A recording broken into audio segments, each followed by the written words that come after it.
Welcome to CrossTalk at the Kroc, a weekly podcast released every Wednesday based out of the Salvation Army Augusta Kroc Center.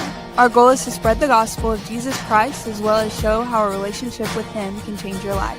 Whether you are new to the faith, been a believer for a while, or searching, we have something meaningful for you. We would love it if you could share and subscribe to the podcast. Now, let's get into this episode. Well, welcome. So glad that you have decided to join us. However you are listening or watching, hope that you are having a blessed day. Very excited about this one. I love history. I love American history, but I also very much love Salvation Army history. And so very excited to have the guest I have on today to talk about a little bit more about Salvation Army history. Michael, how are you? I'm doing well. How are you? Good. Welcome to the show. Yeah, thank you for having me. Yeah, grateful for you being here. Michael, just real quick, if you want to introduce yourself, and then we'll jump right into this. Sure. I'm the director of the Salvation Army Southern Historical Center, which is sort of an archives and museum for Salvation Army history. And we are located at the Evangeline Booth College, which is our officer training college in the territory. And I've been here for a long time. Been 28 years in the department, 20 years as director. So seen a lot of changes even in the history of the Salvation Army, and seen a lot of our officer leaders come through here as cadets and be out in the field. So sure. You were there when I went through training. I was there from 05 to 07. Yeah. And I remember you at that point as well. So real quick question. Used to do, and I don't know, but just for the general audience and also for my own interest for the Kroc Church here, There used to be tours. Do those still happen of the historical center? Oh yeah, so we have a formal museum here on campus, part of the department, and yes, anyone can come and visit. So we ones and twos and groups and all of that. So core groups. We have different churches that come in, different organizations. Volunteers, all kinds of different people that want to. We have conferences that come into Atlanta. We'll come and do museum tours. So we can do a guided tour. Typically lasts 30 to 45 minutes, or people can just, when we're open, visit. Nice museum. Yeah, awesome. I've been, although it's been a long time, so I'm sure it's different now than the last time I went through that museum. But would love to take a group from Augusta up there to see it. Sure. So today we're talking about the Southern Territory, the USA Southern Territory, its founding, its formation, maybe is a better way of saying that, and kind of its impact in the southern part of the United States. So let's just kind of start from the beginning with the Salvation Army in the United States, and of course the southern part of the United States. Yeah. So in a couple of years, we're going to be having a centennial for the Southern Territory. So the Southern Territory was formed in 1927. So in 2027, sort of the centennial year, there'll be probably a lot of emphasis on the history of the territory and things like that coming out of headquarters and the school, and different local Salvation Armies will probably be having some sort of recognition of it in our publications and media. Of course, the Salvation Army came to the United States and to the American South long before that. So there's a certain segment of the history of the Army in this region prior to 1927. But then there's also the sort of reorganization of the work in this area that happened in 1927. So really, most of the Corps and a longstanding Corps and larger cities and things like that, have been established. Salvation Army has been established for much longer than 1927 in most cases. Their local histories go back much further than that. But sure. For purposes of this recognition, it's mostly about the territory. But then obviously we do have to look back into those times, and that really sort of starts with the Salvation Army coming to the United States. There are two major events in that. One is the unofficial coming to the United States in 1879 with the Shirley family, a family of Salvationists. The daughter, Eliza Shirley, was an officer at age 16. and her family was going to immigrate to the United States. And she goes to William Booth and says, "Hey, I have to go with my parents." And he wasn't thrilled about that, but, said, "I'll bless what you do and please spread the word." And they do. She and her mother start a corps, and word gets back after a few months. They send an official group in 1880, which is under Commissioner George Scott Railton, who was a very unique and interesting character in Salvation Army history, was sort of a world evangelist, son of Wesleyan ministers and all types of other adventures that he's gone on around the world.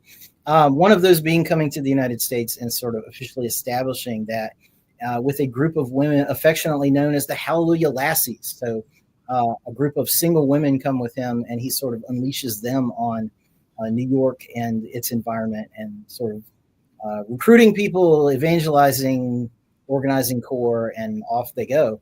And most of the Salvation Army in the South, at least the eastern part, was established through the flow down from the East Coast. So the Army becomes well established in New England and the Midwest, or the mid-Atlantic area, that sort of thing, and then comes down through. The first corps in what we consider to be the Southern Territory now would be in Maryland. It's Baltimore. And that corps was actually established by the Shirleys themselves, because after going from Philadelphia, a few years there, by 1881, a couple years later, they are in Baltimore, starting a corps there. So we have a connection to that sort of founding family through that.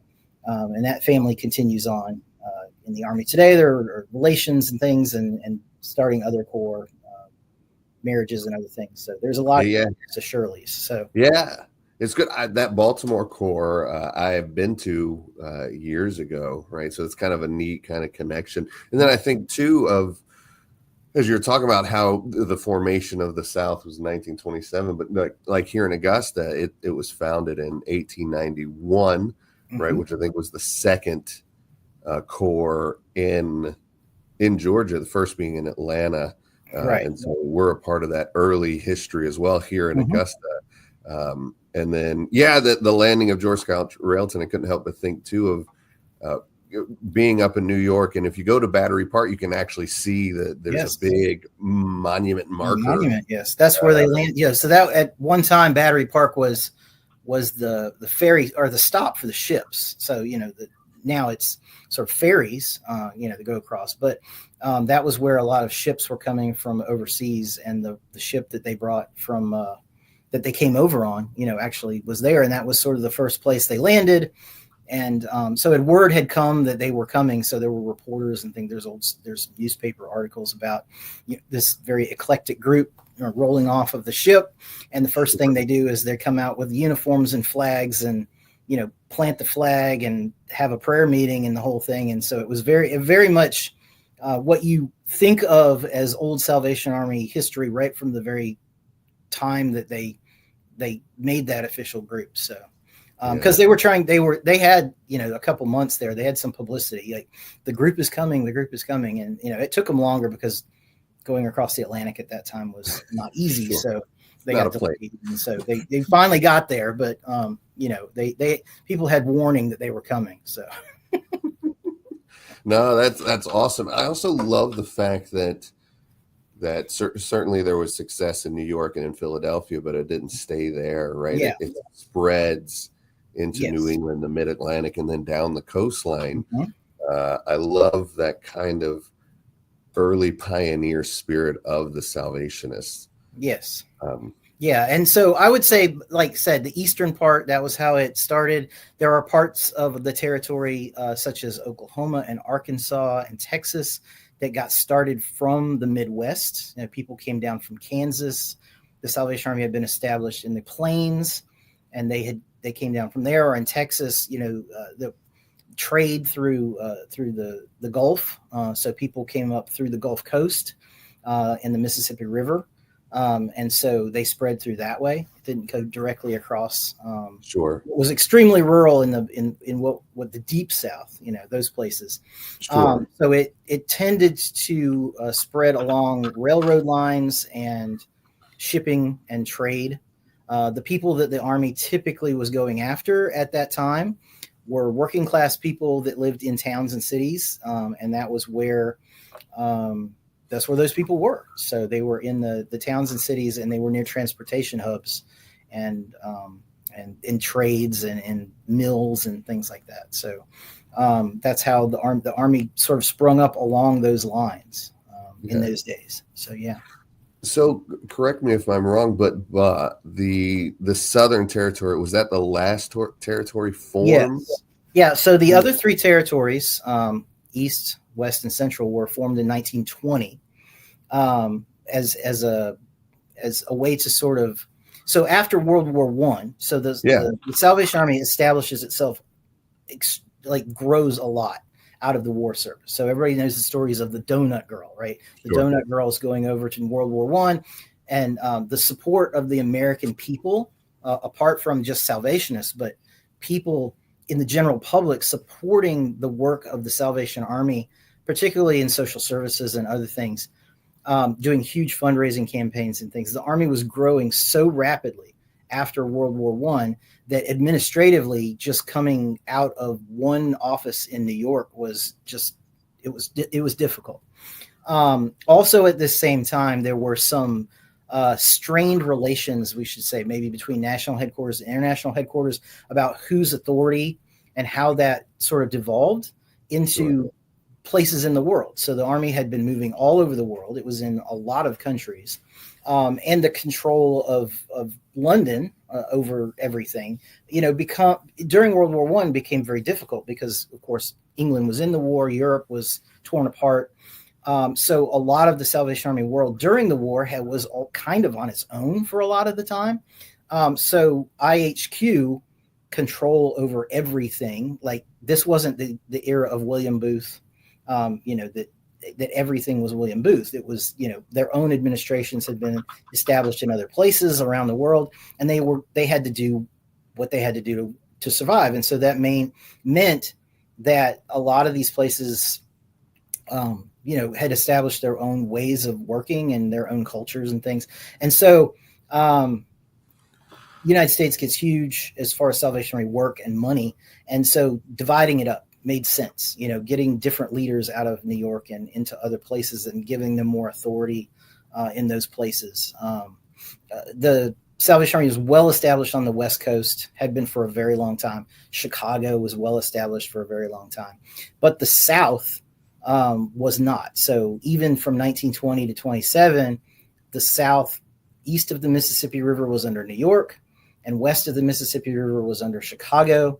And even at that point, though the Salvation Army was growing most everywhere else, and the United States was kind of in a prosperity boom, the South was not. It was sort of behind, both in economic development, but also in the development of the Salvation Army.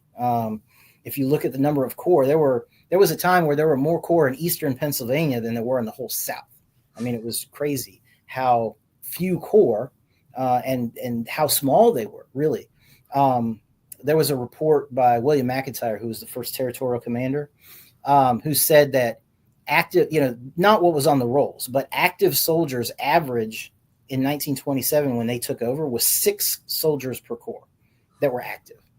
I mean, it was very hard work to do, to get people to join and get up with the work. So this was one of the reasons why Evangeline Booth and the other leaders, and with the support of international headquarters, said, perhaps if we split this section off of these other headquarters, we can focus more on the types of programs and have established people that wouldn't be moving up and down from East Coast to the South and Midwest to the South and things. You'd have an established set of officers. You'd have established plans and priorities and funding that we could grow this area. And that's really what the point was at that time. So that's interesting. So I didn't know that, essentially what is now the Southern Territory was broken into the Eastern and Central. It makes sense now when you look across the map that it literally goes east to west. and chopping it up. And then there's the South that's just kind of. Yeah, the only areas in what is now the territory that weren't at that time there's this section in northern Kentucky, and there's still part of that section that is part of the East around the Cincinnati metro area. That was actually larger at the time. It included Frankfort, the capital, and other places. And the South has gotten a little bit of that back into the KT division. And then El Paso, Texas, never was part of the Central. It was always part of the West because it was so far away from the other parts of the South, or Texas even, the cities there. So just due to travel and economics, that was never part. But then that has since, been added back to keep the state of Texas whole, I guess. And I remember when that happened because my parents were stationed in Texas when that happened. So they were a part of bringing El Paso. It's funny to say it this way, back into Texas, at least as far as the Salvation Army. Division, yes. So go ahead. Yeah. So I was just saying that the main idea with establishing a territory out of the other territories, it was the same idea, but it was a little bit different in that they had felt like it had gotten a little behind, and it was the growth in other areas of the country. So that was the idea behind establishing a separate territory. And so that's where we are in 1927. So that's interesting that it becomes this kind of break off for administratively, one, but two, also to kind of tailor make programming for this region of the United States of America. So with that, I think of, as you're talking, I think of like the Mountain Mission Corps, which is unique. I think of maybe, help me. What are some of those? What did that look like? Some of those unique things to help grow the mission of the Salvation Army in the South. The Mountain Mission becomes unique because as the South develops, economically things change, you think about 1880 when the Salvation Army comes to the United States is only 15 years after the end of the Civil War. And even 1927 is just a couple generations after the end of the Civil War. So you have at that point people living in the new Southern Territory in 1927 that were veterans of the Civil War, people who had grown up as slaves in the South still at that time. So you think that's 100 years ago. I mean, that's a long time from what we think of. But at that point, that history was still something that had been experienced by a lot of people, even though they were quite old at the time. So it was a different world, really. But 1927, the South is still very rural. 80% agricultural economy. Most of the industry is textile mills, primarily, if they have that. So, but the reason that the Mountain Mission becomes a thing is because Appalachia, even as the rest of the South starts to develop after the Great Depression into the World War II era, this is an area that really didn't change. Did not experience any kind of modernization. So paved roads, telephone lines, schools, any kind of economic activity outside of subsistence farming, that sort of thing. So they had been served for generations by the old Methodist circuits. The circuit riders would come in and be the church.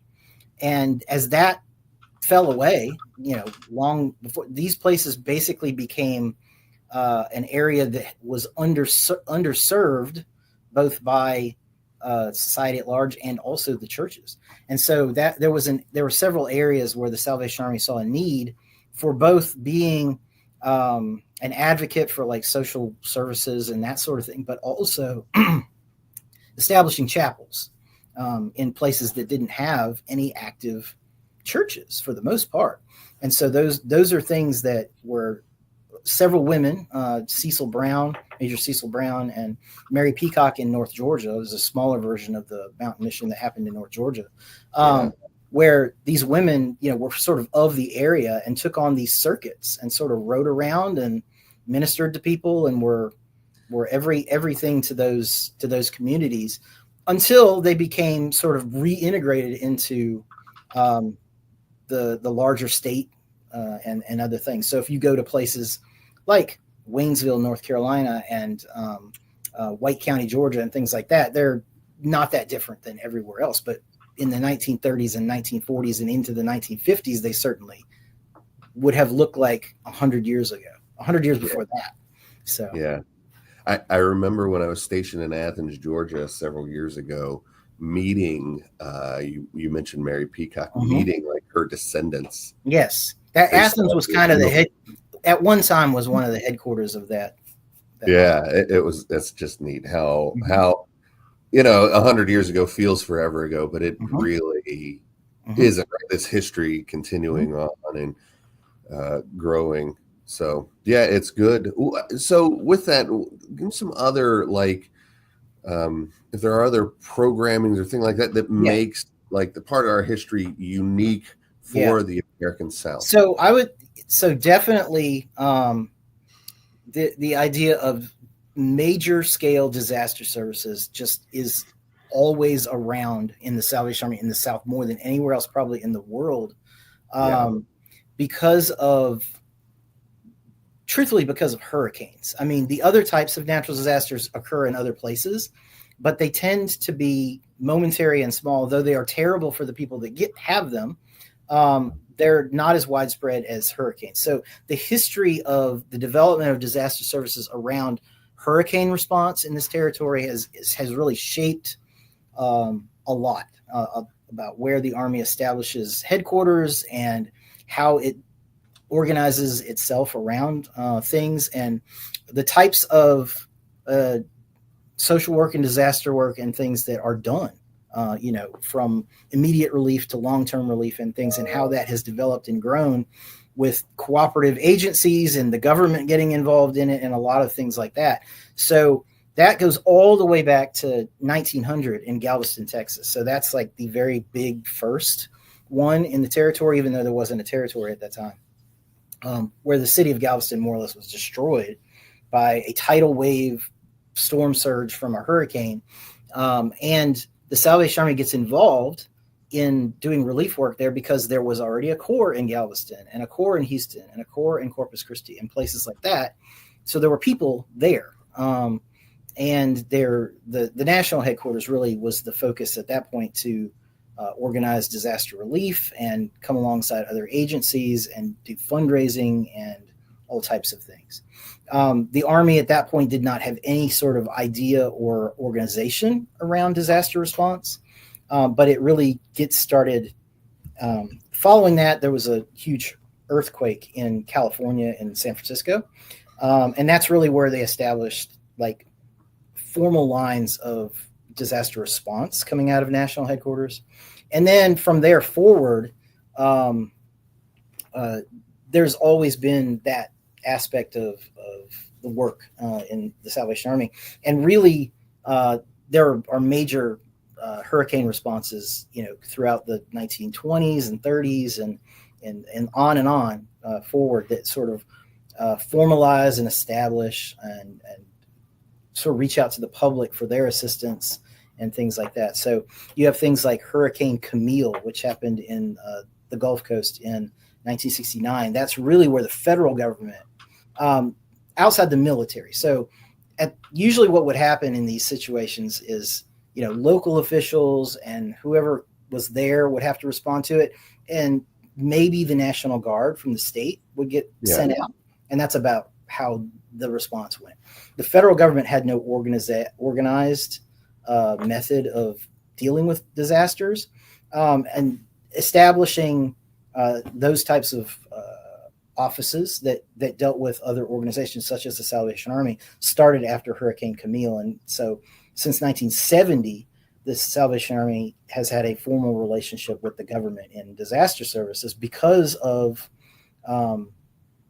having a long-standing process and organization for that thing. So, yeah, I love when we talk about disaster work. I love one of the slogans, right, that we have for disaster work, right, is we combat natural disasters with acts of God. I just love, again, this talking about this kind of pioneering spirit, this kind of take the field for Jesus spirit, the idea of coming in, and even with, it's interesting, even the organization of this territory was out of the necessity of how can we better serve this geographical part of the world. I love that is typically how we view our service to others, and historically is how we have always viewed our service to others. It's a great, it's very encouraging and also challenging to me to make sure that as we move forward and as whatever piece of the Salvation Army that I happen to be in command of, that we continually are looking at how can we better serve the community, how can we better serve those who are in need, disaster work, isolation, right through the mountain mission, all those kind of things is great stuff. Yeah. So another thing I guess that is kind of unique is that the Salvation Army in the South, because of its disaster expertise, because the Salvation Army was instrumental in establishing the Salvation Army in several other countries around the world. So one of those particularly is Mexico. The Salvation Army in Mexico actually started as officially as a division, a part of the Texas division, then became its own division of our territory for a very long time. So I didn't know that. Yeah. So 1939 to 1976. So, almost 40 years. The Salvation Army in Mexico was actually a division of the Southern Territory. And so that whole time period, there were Salvationists, there was trade of personnel and expertise and things going on there, growing the Salvation Army in Mexico.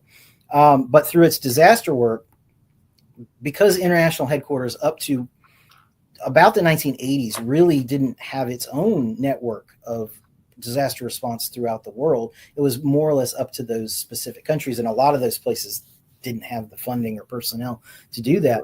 So the Southern Territory was given charge of organizing disaster responses in this hemisphere for a long time, and borrowing personnel from other places such as Canada and the other territories. But a lot of times the leadership of those things was Southern Territory officers.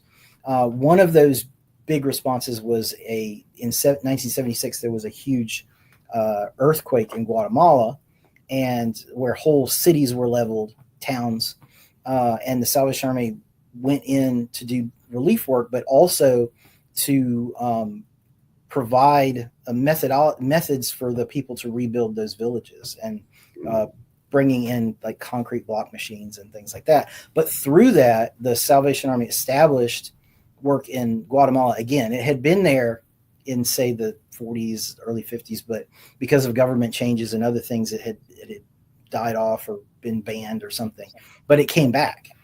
So through the work, because alongside building the buildings and feeding the people and whatever, the Army was having meetings, and it was enrolling soldiers, and it was establishing itself unofficially until it then told everyone, hey, can we do this? And they were like, sure. So there's been a couple of instances like that around the world, either individuals or groups that have, found themselves in certain circumstances where they are able to either reestablish or establish the Salvation Army in places. So, but it's this territory's connection to Central America and Mexico and stuff is one of the interesting aspects of the history. So yeah, I had no idea that Mexico was at one point part of the Southern Territory, or the Guatemala helping rebuild that.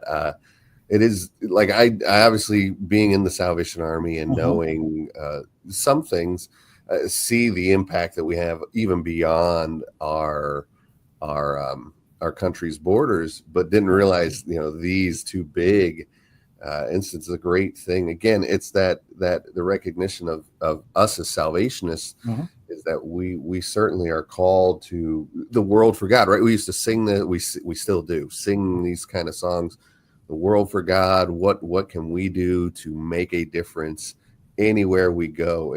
Again, just love that. Yeah. And there has been a history, once the territory sort of broke out of its post or pre-World War II sort of impoverished state. So the very early history of the territory, say 27 up to World War II, was still quite behind the rest of the country, because of the economic conditions and the lack of numbers and things like that. World War II changes everything in the country. It changes sort of the South as well, because all of a sudden big industry comes in, and agriculture is feeding. And so the economy in the whole country shifts because of World War II. And the Salvation Army during World War II in the South, because there were a huge number of people being trained for military service, the Salvation Army partnered with a bunch of other organizations and formed the USO. A lot of people don't know the USO is a separate organization now, but in its early days, it was a co-op. They borrowed people and buildings and land and things from other organizations. And so one of those big organizations to do that was the Salvation Army. There were lots of USO clubs, because that was the thing the Salvation Army did, was they established these clubs around at training centers and bases and things, and ministered to the troops that were being trained or being released or wherever they were coming in and out. And that was a big thing during that time frame. But as you come out of World War II and the South sort of jumpstarts its economy sort of relative to the other parts of the country, the world services, as we say, the South establishes itself as a major contributor to the world services operation of the Salvation Army. So becomes, sort of known for that, at least for the decades following. Sure. Yeah. Sure. Yeah, it's a great thing, and certainly there's so much more history here, and certainly, I need to have you back on to kind of pick up from World War II. Yeah. But it's so in the midst of all this, right? God's hand in the middle of all of it. Grateful to those leaders who were faithful and trusted, and may we continue to be that as well today. Brother, I wonder if you'd close us in prayer. Sure.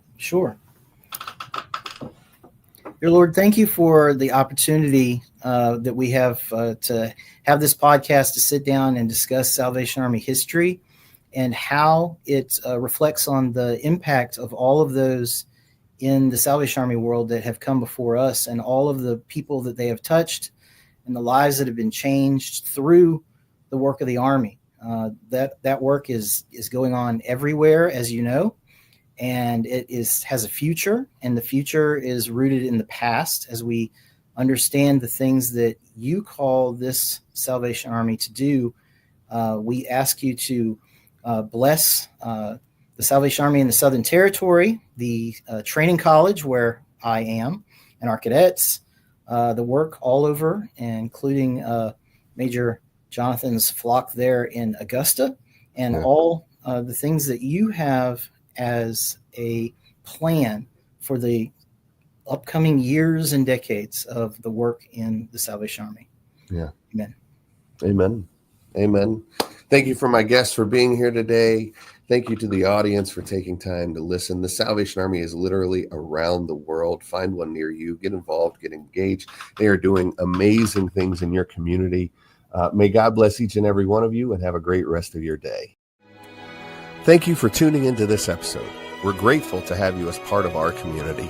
If you enjoyed today's conversation, please take a moment to leave a review on your favorite podcast app. Be sure to like, share, and subscribe on all our social media platforms to stay connected and help spread the gospel. Until next time, keep loving like Christ and living his great purpose.